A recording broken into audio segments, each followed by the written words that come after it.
یہ مت سوچنا کہ ہم نے نبی پاک کا دیدار نہیں کیا، لیکن میرے نبی اگلا جملہ ارشاد فرماتے ہیں، اے میرے صحابہ مبارک ہو، تم نے مجھے دیکھا اور دیکھنے کے بعد مجھ پہ ایمان لائے۔ آگے میرے نبی نے جو فرمایا، پوری انسانیت کو پیغام مل گیا، تم نے دیکھا اور دیکھنے کے بعد ایمان لائے، تمہیں اس لیے مبارک ہو، ان کو 7 مرتبہ مبارک ہو جو مجھے بغیر دیکھے مجھ پر ایمان لائیں گے، مجھ سے محبت کیا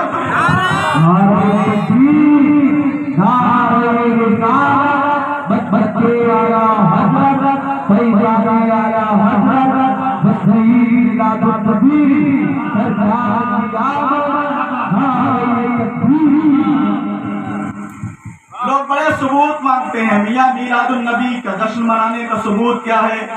جھنڈے لگانے کا ثبوت کیا ہے؟ میں نے حدیث کرسی اٹھا کر دیکھو، اللہ نے محبوب کی آمد کے تعلق سے خانہ کعبہ پہ جھنڈا لگایا، اللہ نے محبوب کی آمد کے جشن میں جو زمین کی سمتیں ہیں ان سمتوں پہ اللہ نے جھنڈے لگائے، آسمان پہ جھنڈا لگایا گیا۔ تو پھر بولے کہ یہ ہر سال منانے کا تعلق کیوں ہے؟ یہ تفسیر کس لیے؟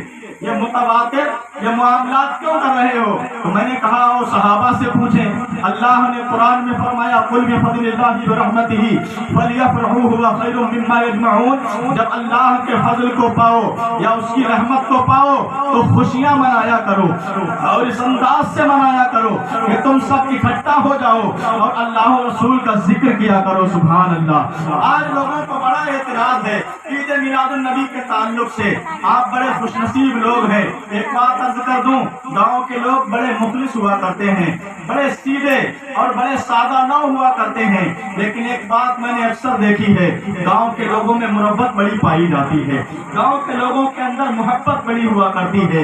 یہ لوگ اپنے وعدے کے بڑے پکے ہوتے ہیں، دھوکہ نہیں دیتے۔ تو ہم مسلمان ہیں، ہم چاہے جہاں رہیں، زمین کے جس حصے پہ رہیں، زمین کے جس گوشے پہ رہیں، جہاں رہیں گے، جب میلاد النبی کا ذکر آئے گا تو آقا کی میلاد کا جشن سجایا جائے گا اور اس انداز سے پوری دنیا کو یہ پیغام دے گے، یا رسول اللہ کے نعرے سے ہم کو پیار ہے، یا رسول اللہ کے نعرے سے ہم کو پیار ہے، جس نے یہ نعرہ لگایا اس کا بیڑا پار ہے، جس نے یہ نعرہ لگایا اس کا بیڑا پار ہے۔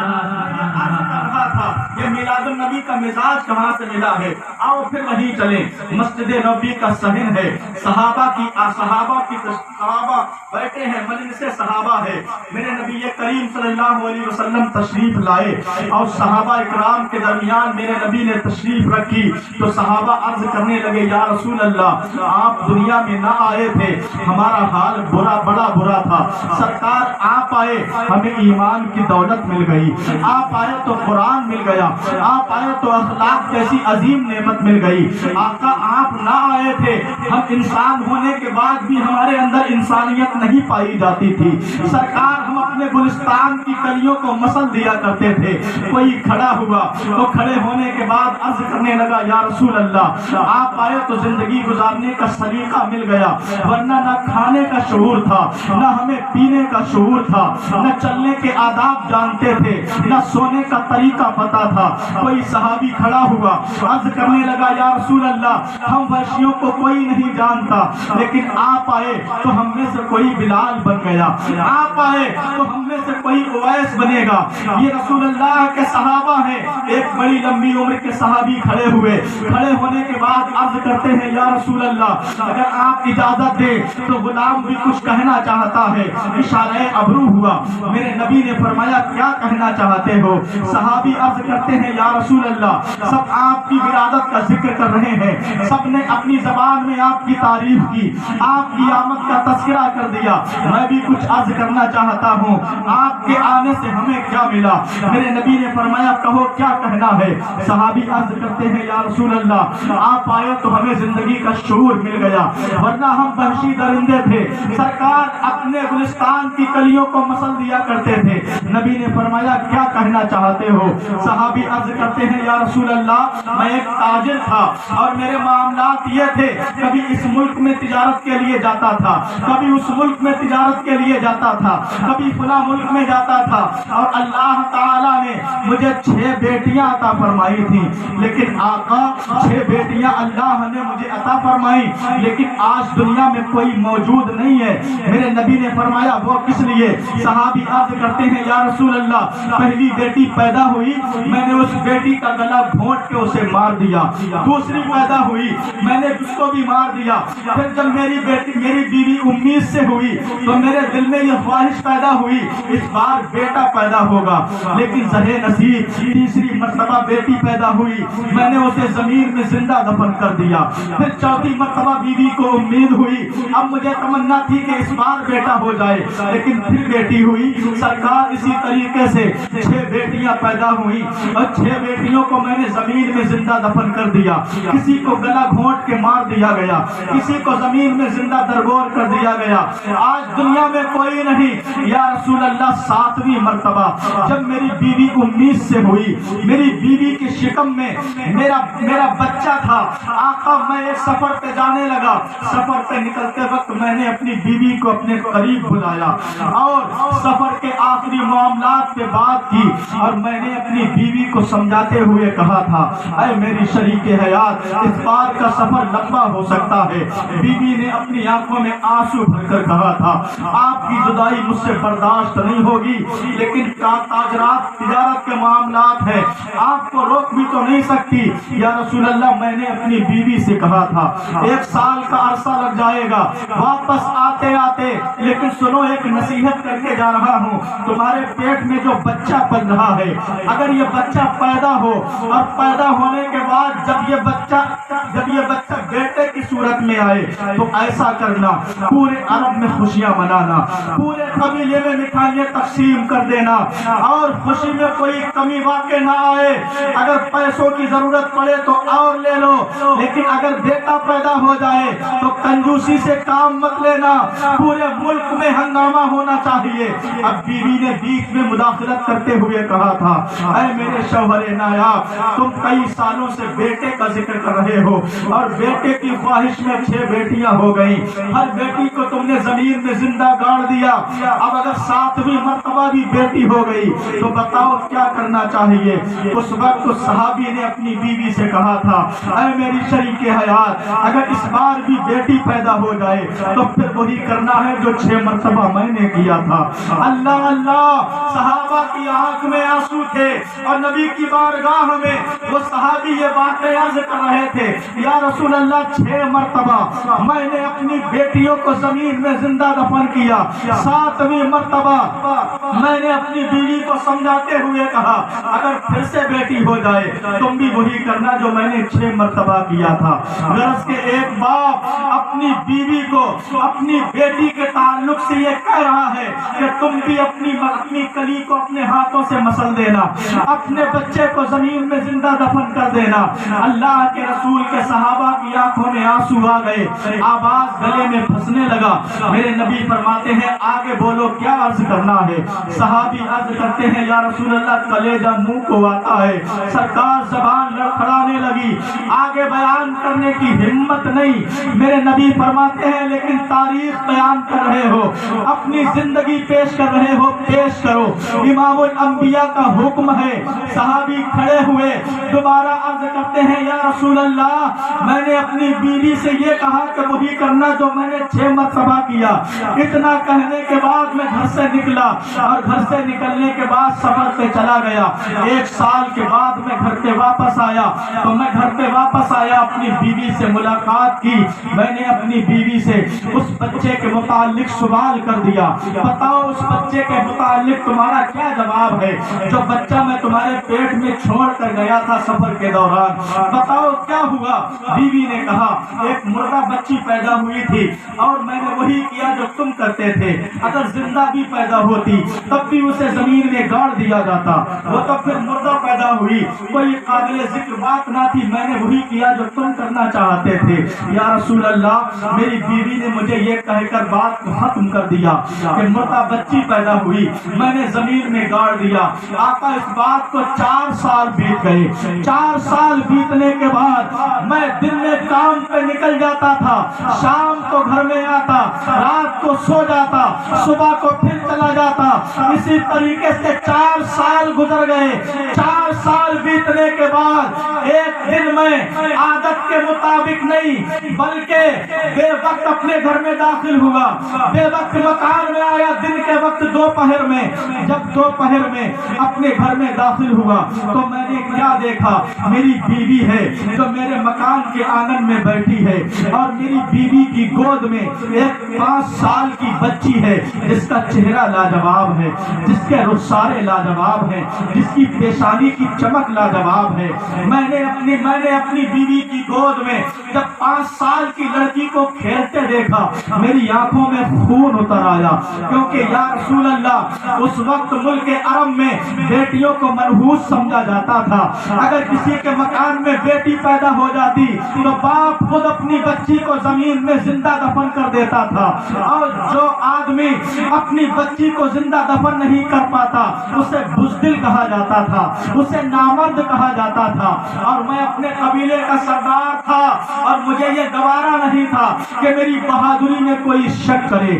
یا رسول اللہ، جب میں نے اپنی بیوی کی گود میں 5 سال کی بچی کو مسکراتے دیکھا، اپنی بیوی سے سوال کر دیا یہ لڑکی کون ہے؟ میری بیوی کا بدن کانپنے لگا، زمین پہ کھڑی ہو گئی اور کھڑی ہونے کے بعد میری طرف دیکھنے لگی، اس کی آنکھوں میں آنسو تھے۔ میں نے گرجتے ہوئے سوال کیا بولتی کیوں نہیں؟ بتا اس بچی سے تیرا تعلق کیا ہے، تیرا رشتہ کیا ہے؟ یا رسول اللہ، جب میں نے اتنا کہا تو میری بیوی نے میرے قدموں کو تھام لیا اور لجاتے ہوئے گڑ گڑاتے ہوئے مجھ سے کہنے لگی تھی اے میرے شوہر سنو، میں نے تم سے ایک جھوٹ بولا تھا، وہ جھوٹ یہ ہے کہ 4 سال پہلے میں نے کہا تھا کہ مردہ بچی پیدا ہوئی، بلکہ وہ بچی مردہ نہیں پیدا ہوئی تھی، یہ وہی بیٹی ہے جسے میں نے 4 سال پہلے مردہ کہہ کر بات کو ختم کر دیا تھا، یہ وہی بیٹی ہے۔ تم پوچھتے ہو اس سے میرا رشتہ کیا ہے، تو صرف رشتہ میرا نہیں ہے بلکہ تمہارا بھی اس سے رشتہ ہے۔ اگر میں اس کی ماں ہوں تو تم بھی اس کے باپ ہو، اس کی رگوں میں تمہارا خون دوڑ رہا ہے۔ صحابی عرض کرتے ہیں یا رسول اللہ، اتنا سننے کے بعد میرا پارا اور ہائی ہو گیا اور خون کھول گیا، میری آنکھوں سے چنگاریاں نکلنے لگی کہ مجھ سے جھوٹ بولا گیا، اتنا بڑا فریب، اتنا بڑا دھوکہ کہ میرے آنگن میں نحوست پالی جا رہی ہے۔ 4 سال سے میری ہی بیٹی کو مجھ سے چھپا کے رکھا جا رہا ہے، اور صرف اس لیے کہ میں اپنی بیٹی کو اپنے ہاتھوں سے زندہ دفن نہ کر دوں۔ یہ کہنے کے بعد وہ صحابی کھڑے ہو کر عرض کرتے ہیں یا رسول اللہ، اب میرے اندر یہ ہمت نہیں آگے کی کہانی بیان کر سکوں۔ میرے نبی نے فرمایا لیکن اے میرے جانثار، تجھے بتانا پڑے گا کیونکہ میرا حکم ہے۔ صحابی بھیگتی آنکھوں سے عرض کرتے ہیں یا رسول اللہ، میں نے جب اتنا سنا کہ یہ میری بھی بیٹی ہے، میں نے اس کو کندھے سے پکڑ کے اٹھایا اور اٹھانے کے بعد اس کو اپنی گود میں لیا اور گھر کے باہر جانے لگا۔ میری بیوی نے میرے قدموں کو پکڑ لیا اور گڑگڑاتے ہوئے کہا تھا اے میرے شوہر نامدار، اب ہم عمر کے اس حصے پہ پہنچ چکے ہیں کہ میں ماں بننے کے لائق نہیں رہی، تم عمر کے اس حصے میں پہنچ چکے ہو کہ تم باپ بننے کے قابل نہیں رہے۔ یہ ہماری زندگی کا آخری پھول ہے، ہماری زندگی کی آخری کلی ہے، ہماری محبت کی آخری نشانی ہے، اس کو اپنے ہاتھوں سے مت مسلو۔ دیکھو کتنی پیاری ہے، اس کا چہرہ کتنا خوبصورت ہے، اس کی آنکھوں میں کتنی حیا ہے، اس کی پیشانی میں تمہاری پیشانی کی مثالیں ہیں، اس کے رخساروں میں ہمارے رخسار کی روشنی ہے، یہ ہماری محبت کی آخری نشانی ہے۔ کم سے کم اس چراغ کا تو مت بجھاؤ۔ حضرت عاصم بن قیس کہتے ہیں آقا میں نے اپنی بیوی کی ایک نہ سنی اور بلکہ یہ کہہ دیا کہ میں اس کا انتظام کر کے رہوں گا۔ بات آئی ختم ہو گئی، اب میں نے رات کا انتظار کیا، جب رات ہو گئی میں نے اپنی بیوی کو سوتا ہوا پایا، اور سوتا ہوا پانے کے بعد اس کے بستر سے اس 5 سال کی بیٹی کو اٹھا لیا۔ اٹھانے کے بعد رات کے سناٹے میں، تاریکی کی عالم میں، میں نے اس بیٹی کو اپنے کندھے پہ بٹھایا اور مکے کے ریگزار پہ دوڑنا شروع کر دیا۔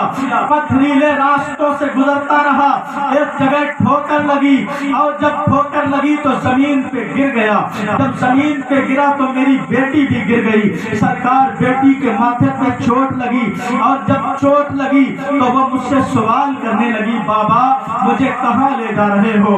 بابا اتنے اندھیرے میں کہاں لے جا رہے ہو؟ ان تاریک گلیوں سے کہاں جا رہے ہو؟ بتاؤ نا ماں کہاں ہے؟ گھر سے دور کیوں لے جا رہے ہو؟ اس وقت حضرت عاصم بن قیس کہتے تھے آقا میں نے اپنی بچی کی ایک نہ سنی، اسے پھر بالوں سے پکڑ کر اٹھایا، اپنی گود میں لیا، پھر دوڑنے لگا اور اس میدان میں پہنچ گیا جس میدان میں عرب کے لوگ اپنی بچیوں کو اپنے ہاتھوں سے زندہ دفن کر دیا کرتے تھے۔ یا رسول اللہ میں اس میدان میں گیا، اس میدان میں جانے کے بعد اپنی بیٹی کو زمین پہ بٹھایا، بٹھانے کے بعد اپنے انہی ہاتھوں سے میں نے زمین میں قبر کھودی۔ قبر کھودنے کے بعد جب میں قبر کھود رہا تھا تو میری بیٹی جو تھی میرے کپڑوں سے مٹی کو صاف کرتی تھی اور کہتی تھی بابا زمین پہ گڑھا کیوں بنا رہے ہو؟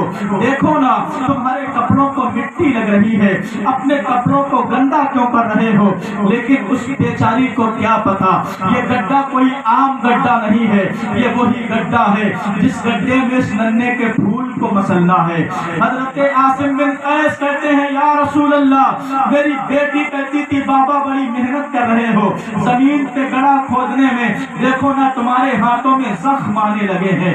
وہ میری 5 سال کی بیٹی گڑھا کھودنے میں میری مدد کرنے لگی، لیکن یا رسول اللہ جب میں نے اس گڑھے کو مکمل کھود لیا، اپنی بیٹی کو کندھوں سے اٹھایا اور اٹھانے کے بعد اسی گڑھے میں پھینک دیا، جب وہ بیٹی گڑھے کے اندر گری تو پھر آواز دیتی تھی بابا مجھ سے کیا قصور ہو گیا، کیا غلطی ہوئی تھی، تم نے مجھے گڑھے میں اٹھا کر پھینک دیا، کیا میں نے آپ کا کچھ بگاڑا تھا، کیا آپ کی شان میں کبھی گستاخی کی ہے، کیا میں نے آپ کی کبھی نافرمانی کی تھی، مجھے ماں سے دور کیوں لے آئے، اس گڑھے میں کیوں پٹک دیا؟ حضرت عاصم بن قیس کی آواز گلے میں پھنسنے لگی۔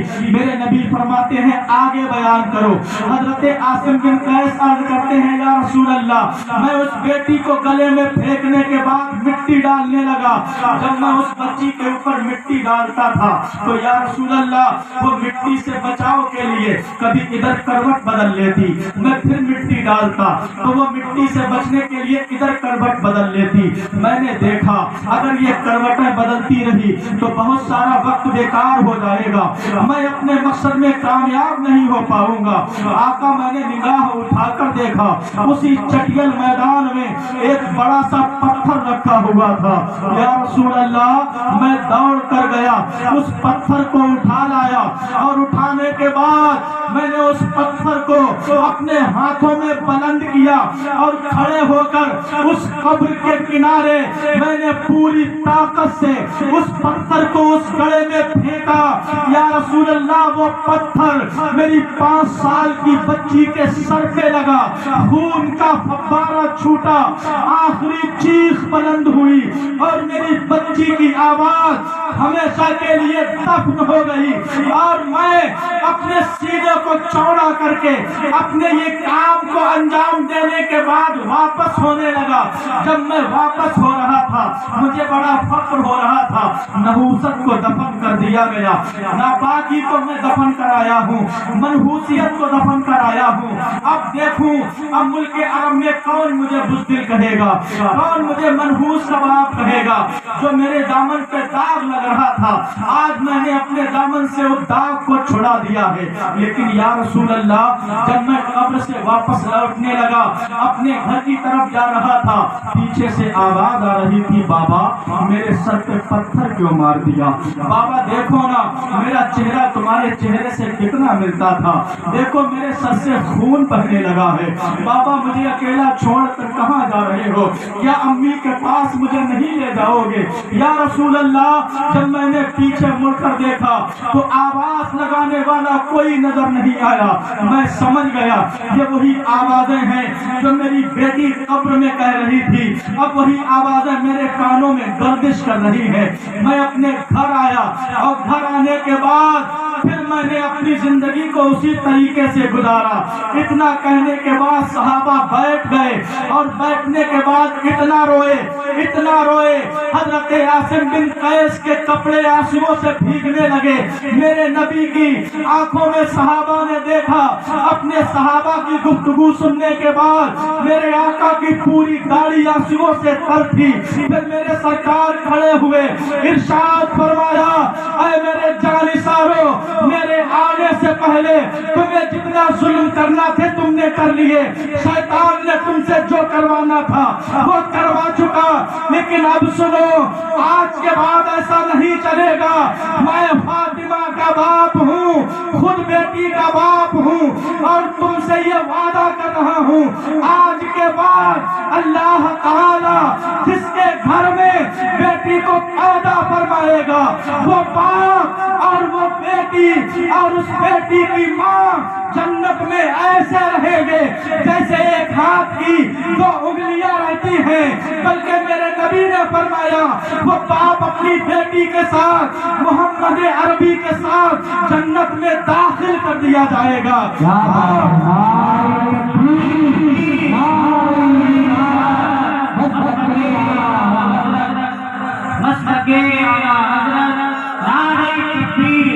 شان مصطفیٰ, عظمت مصطفیٰ, ولادت مصطفیٰ, نعرہ تکبیر, نعرہ رسالت.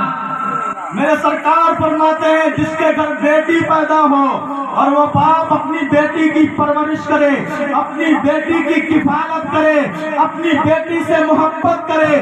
سرکار فرماتے ہیں میں محمد تمام نبیوں کا امام تم سے یہ وعدہ کرتا ہوں جو بیٹیوں سے محبت کرے گا اس باپ کو اللہ تعالی میرے ساتھ جنت میں داخل فرمائے گا.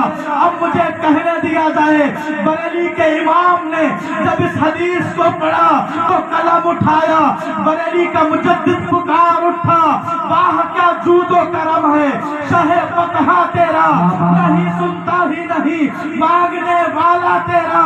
حضرت پکار اٹھے, سب سے اولا و اعلیٰ ہمارا نبی, سب سے بالا وہ بالا ہمارا نبی.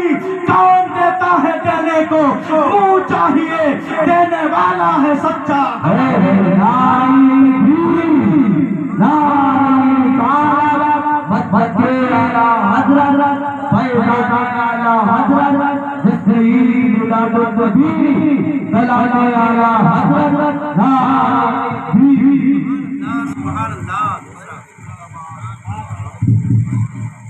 آج انسان کے اندر جو انسانیت پائی جاتی ہے یہ میلاد مصطفیٰ کا صدقہ ہے. سبحان اللہ. ورنہ یہ وہ دور میں نے آپ کے سامنے پیش کیا کہ باپ خود اپنی بیٹی کو زمین میں زندہ دفن کر رہا تھا. تو صحابہ عرض کرتے ہیں آقا آپ آئے تو ہمارے اندر انسانیت آ گئی. سبحان اللہ. آج ہمارے سروں پہ ٹوپیاں، ہمارے چہروں پہ داڑیاں، ہماری زبان پہ درود پاک سبحان اللہ ماشاء اللہ کے نغمات ہیں، یہ سب میلاد مصطفیٰ کا صدقہ ہے سبحان اللہ۔ بلکہ حقیقت یہ ہے آج پوری دنیا جو اپنے وجود پہ قائم ہے یہ اللہ کے رسول کی آمد کا صدقہ ہے۔ اگر نبی نہ آتے تو کائنات کو وجود زندگی نہ ملتا، کائنات کو وجود نہ بخشا جاتا۔ اسی لیے تو میرے امام نے کہا تھا پیارے آقا صلی اللہ تعالیٰ علیہ وسلم کی آمد کے تعلق سے آئے، پیارے آقا صلی اللہ تعالیٰ علیہ وسلم دنیا میں تشریف لائے۔ آؤ ذرا تھوڑی توجہ اور کریں، اللہ کے رسول کی آمد کے تعلق سے چند باتیں عرض کروں، اپنی بات کو ختم کروں۔ سرکار اعلیٰ حضرت عظیم البرکت فاضل بریلوی رضی اللہ تعالیٰ عنہ ارشاد فرماتے ہیں کہ اللہ کے رسول صلی اللہ تعالیٰ علیہ وسلم جب دنیا میں تشریف لائے تو صرف انسانوں کو ہی نہیں بلکہ اللہ کے فرشتوں کو بھی خوشی تھی، اور اللہ تبارک و تعالیٰ نے فرشتوں سے میرے نبی کا میلاد منوایا ہے۔ جس نبی کا میلاد فرشتے مناتے ہوں، ہم تو ان کے امتی ہیں، ہم انسان ہیں، تو فرشتوں نے جب اللہ کے رسول کا میلاد منایا تھا۔ ایک بات آپ کو اور بتا دوں، آج ہم اللہ کے رسول کے غلام ہونے کا دعویٰ کر رہے ہیں، کلمہ گو ہیں، کلمہ پڑھتے ہیں، اگر کوئی کلمہ پڑھنے کے بعد مصطفیٰ کے میلاد کا ذکر کرے تو لوگ کہتے ہیں اس میں حیرانی کیا ہے، میاں جو جس سے محبت کرتا ہے وہ اس کی بات کرے گا۔ آؤ آپ کے سامنے تاریخ پیش کر دوں، آپ کہیں گے میلاد مصطفیٰ سے ملتا کیا ہے؟ میں کہوں گا میلاد مصطفیٰ سے اپنوں کو تو ملتا ہے، میلاد مصطفیٰ سے غیروں کو بھی ملتا ہے۔ آپ کہیں گے کیسے؟ آؤ تاریخ اٹھاؤ، تاریخ میں ایک نام آتا ہے، نام ہے ابو لہب۔ پیارے آقا صلی اللہ تعالیٰ علیہ وسلم کا رشتہ بھی ہے ان سے، اور رشتہ کیسا ہے؟ اللہ کے رسول صلی اللہ تعالیٰ علیہ وسلم کی آمد نہ ہوئی تھی، ابو لہب نے اپنی خادمہ سمیہ کو بھیجا اور کہا تھا اے میری خادمہ جاؤ، میرے بھائی کے گھر بچے کی ولادت ہونے والی ہے، اور جاؤ تم جا کر دیکھو، جب بچے کی پیدائش ہو جائے تو مجھے آ کر خوشخبری سنا دینا۔ یہ ابو لہب کی بیٹی، ابو لہب کی خادمہ لونڈی جب اللہ کے رسول صلی اللہ علیہ وسلم کے والد محترم حضرت عبداللہ کے مکان میں گئی اور پیارے آقا صلی اللہ تعالیٰ علیہ وسلم دنیا میں تشریف لے آئے تو یہ ابو لہب کی خادمہ سمیہ آئی دوڑ کر آنے کے بعد اپنے مالک کو خوشخبری سنانے لگی، مبارک ہو تمہارے بھائی کے یہاں بیٹا پیدا ہوا ہے۔ اس کے بعد ابو لہب نے کیا کیا؟ دور سے دیکھ کر اپنے ہاتھ کی 2 انگلیوں کو اٹھایا اور اشارہ کر دیا، جا تو نے مجھے خوشخبری سنائی، اس خوشخبری سنانے کے عوض میں نے تجھے غلامی سے آزاد کر دیا۔ اب آؤ آگے تاریخ پڑھو تو پتہ چلے گا۔ ابو لہب کے بارے میں علماء فرماتے ہیں ابو لہب مرا، اور کون ابو لہب؟ جن کے تعلق سے اللہ نے قرآن میں سورت نازل کی ہے تبت یدا ابی لہب و تب، اور ایسا اللہ کے رسول کا دشمن تھا، رشتے میں بھی منسوب ہے اور دشمنی بھی کرتا تھا، اور ایسا دشمن تھا جس کی دشمنی کا ذکر اللہ نے قرآن میں کیا ہے۔ لیکن آپ کو جس طرف لے جانا چاہتا ہوں، بتانے کا مقصد یہ ہے ابو لہب کے بارے میں لکھا گیا جب وہ مرنے کے بعد اس کو کسی نے خواب میں دیکھا اور دیکھ کر پوچھا تھا اے ابو لہب یہ بتا تیرے ساتھ اللہ نے کیا معاملات کیے، آخر تیرا حشر کیا ہوا، کیسا ہے؟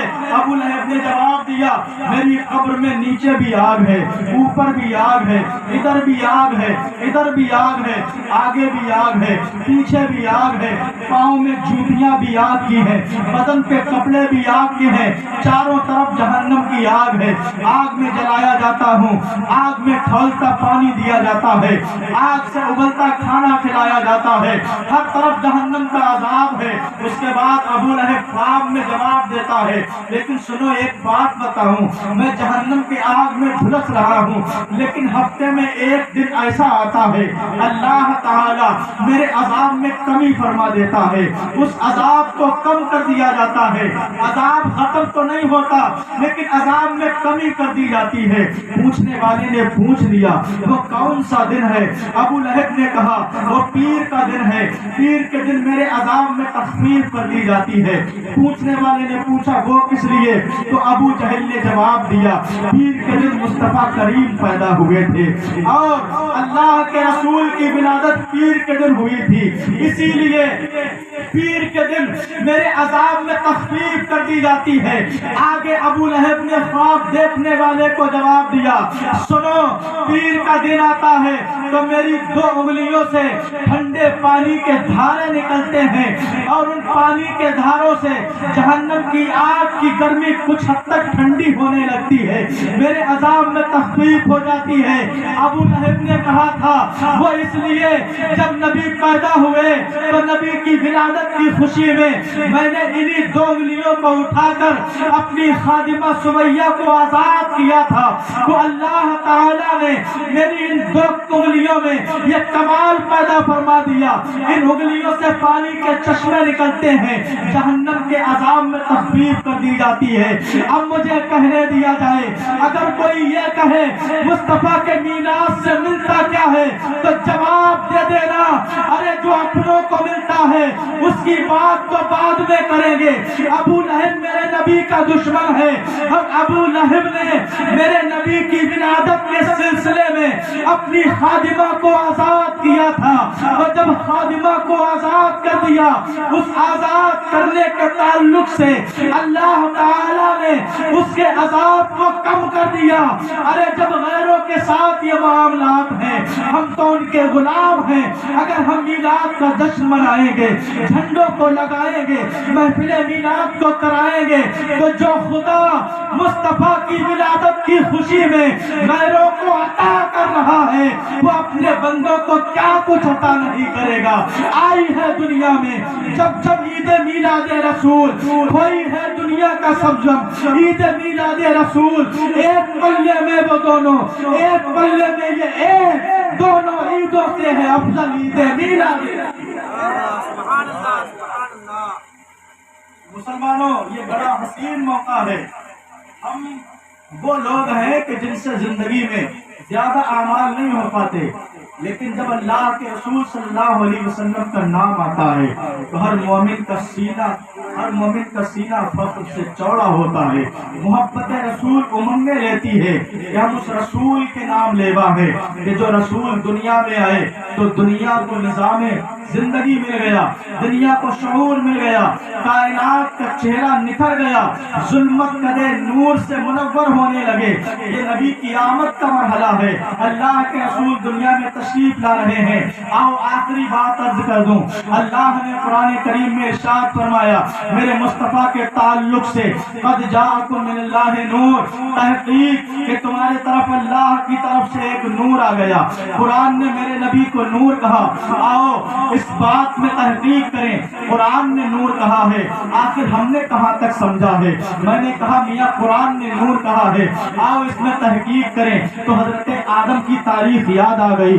میں نے حضرت آدم کی تاریخ کھول کر دیکھا تو حضرت آدم علیہ السلام کو جب اللہ تعالیٰ نے جنت سے زمین پہ بھیجا، حضرت آدم علیہ السلام جنت سے زمین پہ تشریف لا رہے ہیں، میرے رب کا حکم ہوا اے زمین پہ تمام چیزوں، اے زمین پہ بسنے والی تمام چیزوں، اے درخت و حجر، اے چاند و سورج ستاروں، سنو حضرت آدم کو میں نے ناراض ہو کر جنت سے زمین پہ بھیجا ہے، حضرت آدم کی حمایت میں کوئی مت آنا، حضرت آدم کی طرفداری مت کرنا، لیکن حضرت آدم کی تاریخ بتاتی ہے حضرت آدم زمین پہ آئے تو انجیر کے درخت حضرت آدم کی طرف جھکنے لگے۔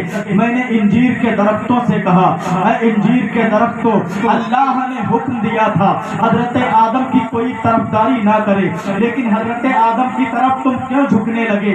انجیر کے درختوں نے کہا تھا ہم حضرت آدم کی طرف نہیں جھکے تھے، بلکہ حضرت آدم کی پیشانی میں جو نور محمدی چمک رہا تھا ہم اس نور کا دیدار کرنے کے لیے جھکے تھے۔ پتہ چلا اللہ کے قرآن نے مصطفیٰ کو نور کہا، حضرت آدم کی تاریخ نے بھی مصطفیٰ کو نور کہا۔ آؤ حضرت حلیمہ سے پوچھتے ہیں تم نے نبی کو کیسا پایا؟ تاریخ حلیمہ اٹھا کر دیکھو، حضرت حلیمہ فرماتی ہے میں نے مصطفیٰ کریم کو گود میں لیا، نبی کی آنکھوں سے نور نکلا، اور جب مصطفیٰ کی نظروں سے نور نکلا میری زندگی نورانی ہو گئی۔ حضرت حلیمہ نے مصطفیٰ کو نور کہا، قرآن نے مصطفیٰ کو نور کہا۔ جب سب نے نور کہہ دیا تو بریلی کی ٹوٹی چٹائی پہ بیٹھنے والا امام احمد رضا نے اپنے قلم کو اٹھایا، قصیدہ نور لکھ دیا۔ میرے امام فرماتے ہیں صبح طیبہ میں ہوئی بٹتا ہے باڑا نور کا، صدقہ لینے نور کا، آیا ہے تارا نور کا، میں گدا تو بادشاہ بھر دے پیالہ نور کا، نور دن دونا تیرا دے ڈال صدقہ نور کا۔ یا رسول اللہ تیری نسل پاک میں ہے بچہ بچہ نور کا، تو ہے عین نور تیرا سب گھرانا۔ نعرہ تکبیر، نعرہ رسالت، مسلک اعلی حضرت، مسلک اعلی حضرت، جشن عید میلاد النبی، جشن عید میلاد النبی، نعرہ تکبیر، نعرہ رسالت۔ رب کی بارگاہ میں دعا ہے مولا تعالی ہم سب کو اپنے محبوب صلی اللہ علیہ وسلم کی ولادت کا جشن منانے کی توفیق عطا فرمائے، اور پوری زندگی آمد مصطفیٰ پہ خوشیوں کا اظہار کرو، اللہ کے رسول کا جشن مناؤ، کیونکہ اللہ نے اسی نبی کے وسیلے سے ہمیں سب کچھ عطا فرمایا۔ پروردگار میرے بولنے میں کوئی خامی ہوئی ہو اپنے حبیب کے وسیلے سے معاف فرمائے۔ اللہ تعالی ہم تمام سنیوں کے دلوں میں اپنے محبوب کی محبت پیدا فرمائے۔ وآخر دعوانا ان الحمد للہ رب العالمین۔ السلام علیکم ورحمۃ اللہ تعالی وبرکاتہ۔